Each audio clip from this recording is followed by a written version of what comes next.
तमिळनाडूत धडकलेल्या फेंगल चक्रीवादळाचा परिणाम हा कोकण किनारपट्टीवर सुद्धा दिसून येतोय। कोकणामध्ये सध्या ढगाळ वातावरण असून काही ठिकाणी हलक्या ते मध्यम स्वरूपाचा पाऊस होईल असा अंदाज हवामान खात्याने वर्तवलाय। याच पार्श्वभूमीवरती रायगड जिल्हा प्रशासन आणि हवामान खात्याने नागरिकांना तसंच सर्व विभागांना सतर्कतेचा इशारा दिलाय। बंगालच्या उपसागरामध्ये कमी दाबाचा पट्टा निर्माण झाल्यामुळे कोकणातील मासेमारीवरती मोठा परिणाम दिसून येतोय। कोकण किनारपट्टीवरती गारठा निर्माण झाल्याने मासेमारी बोटीने मासे मिळेनासे झालेत। वारंवार येणाऱ्या वादळ सदृश परिस्थितीमुळे मच्छीमारांना मोठा तोटा सहन करावा लागतोय। मच्छीमारांना आर्थिक दिलासा देण्यासाठी कोकण पॅकेज जाहीर करण्याची मागणी मोठ्या प्रमाणात केली जाते। बंगालच्या उपसागरामध्ये कमी दाबाचा पट्टा निर्माण झाला आणि त्याचे दुष्परिणाम कोकणातल्या बंदरावरती आपल्याला पाहायला मिळतात। मी हरणे बंदरामध्ये आहे। हरणे बंदरातलं मी दृश्य आपल्याला दाखवतोय। या ठिकाणी अनेक बोटी आपल्याला किनाऱ्यावरती पाहायला मिळतात। काही बोटीने तरी खाडीचा किनारा गाठलेला आहे।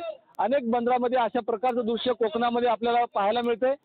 गेली काही दिवस मच्छीमारी जी आहे ती सुरळीत आपल्याला पाहायला मिळत होती, मात्र वारंवार येणारे जे वादळ असेल किंवा कमी दाबाचा पट्टा निर्माण झाल्यामुळे अनेक वेळा तर मच्छीमारीवरती मोठा परिणाम सुद्धा आपल्याला पाहायला मिळतोय।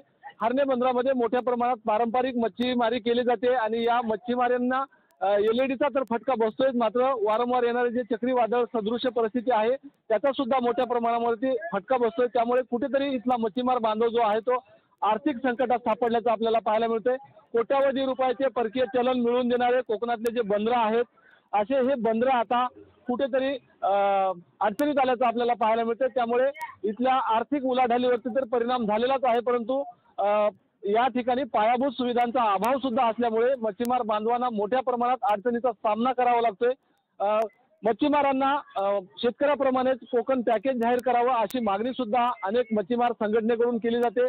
मच्छीमार बांधवांना जेव्हा आर्थिक अडचण असते तेव्हा मात्र सरकारकडून दिलासा मिळत नाही। त्यामुळे कुठेतरी मच्छीमार बांधवांमध्ये एक नाराजी आहे की शेतकऱ्याप्रमाणेच कोकणातल्या मच्छीमारांना सुद्धा दिलासा द्यावा आणि त्यांना आर्थिक अडचणीतून दूर करावं अशा प्रकारची भावना आता मच्छीमार बांधवांमध्ये निर्माण झालेली आहे।